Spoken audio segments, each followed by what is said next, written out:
My biggest fear would be when the first comes and I don't get the rent. I found that my tenant had dumped concrete down my toilet. Can you believe Fair Housing fined me $5,000 for that? How do you onboard your tenants? What do you do? I don't even know if I do it right. If you're a landlord, don't just rent, rent perfect. The Rent Perfect podcast with property expert and private investigator, David Pickron. Well, I have to ask myself, where does the time go? We're almost done with January of 2022.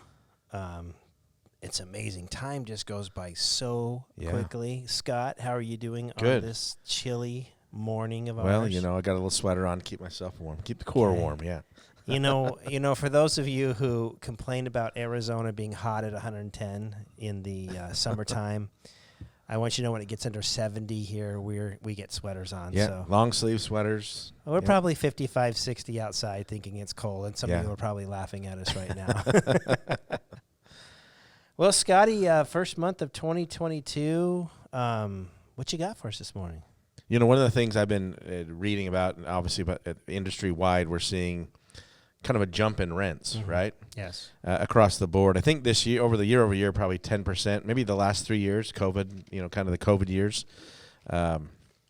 maybe a 30% jump. I mean, it's been a pretty significant jump. And we make in a rents. general number because there are so many different parts of this country, and some are up and some are down. But in general, rents are way up. I think landlords know it. I know definitely tenants know it. Yeah, tenants know it, and they're staying put sometimes because they don't want to pay more rent. So, yes. But yeah, as we see that, I know one of the things that we see obviously on our side of the business is multiple applicants coming in for one lease, meaning we have one, two, maybe 2, 3, 4 names coming in because people are rent sharing now, and if they come in on the same lease together, obviously we're running the background on that. And our statistics in our office show that more applications are coming on per property than 2 years ago. Right. Yeah, so it's kind of an interesting thing. But one of the questions we have, and one of the questions we filled from a lot of our clients is, okay, I've got 3 applicants on this property. 2 I like. 1 I'm a little iffy on. So what's our counsel to those guys? Well, I always question when you say 1 I like, because I'm going to say, or 1 I don't like, because that's so subjective.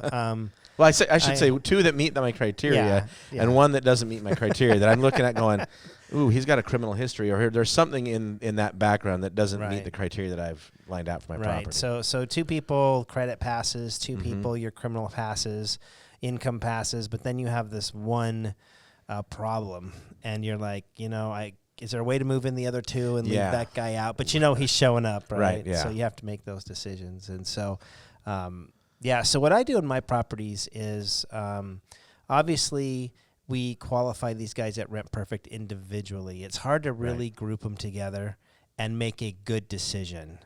You could take all their FICO scores and divide it by 3 and get a 3, and that'd be easy. But how do you say 2 perfectly no criminal history and 1 guy 4 years ago had a assault charge and he got drunk at a bar one night? Is it a one-time deal or whatever? But so you've got to make these type of decisions. So I would go into the details to solve the problem. First of all, I have to ask myself 2 questions. The 2 questions I ask myself are this: do I feel like I'm going to get the rent? And then, do I feel like these people will take care of my property? Okay. Those are the 2 things I'm really worried about. I want the money, and I want my property taken care of. Okay. So the money, we're really analyzing jobs and credit scores. Okay. And all applicants on a lease are responsible for all the rent. So the one bad person isn't responsible for just a third if it's 3 people applying. That might be their private agreement, but that's not how. But that's not how it works. And so you're hoping that the 2 people that proven they know about credit are going to take that responsibility and even cover for the one person if they're, falling behind a little bit. So for me, that's a little bit easier to analyze. It is the criminal history that really concerns me when it comes to multiple people and one person being bad. Yeah. And the reason this is in my experience is if you're smoking pot, doing meth, heroin, whatever is out there, who do you hang out with? Do you hang out with church-going citizens who are raising kids and having dinner at 6 o'clock? And right, the law-abiding. And I'm making assumptions, generalities, and I'm not downing anybody. I'm just getting you to think a little bit about who is a druggie, who do they want to hang out with, who are their friends, right? Yeah. So friends hang out in my rentals, and if I rent to a druggie, I need to know that drugs are being done on my property. So is that loud parties? Is that holes in the walls? Is that needles left around? Is that, someone under the influence driving through my garage door or through the neighbor's garage or the front door? Is there just craziness going on in my house? And so I would really analyze the criminal history to say, hey, is that a danger to me? If it was an assault 4 years ago, misdemeanor, only criminal history, and he comes back as denied in my criteria, but combined together, I think I could approve that guy if I was convinced that that was a one-time situation, defending somebody, or who knows? You might look at the details of the case to find out. But if it's a rap sheet, if it's continual problem, the whole group for me would be a no. Now, I'm making general assumptions. I have to take each individual case by itself. But just remember, the way I'm going to get through that application is 2 questions. Do I feel like I'm going to get my money, right? And do I feel like my property is going to be taken care of? Now, there's a third one in there maybe that I don't really think about a whole lot, but am I safe when I go over there? So, one thing about renting to somebody that maybe has some domestic violence or some assault charges, or until they have some anger management, is when they don't pay the rent and I have to go over there and say, hey, guys, I need rent or you need to move out. Am I going to be in danger? Right.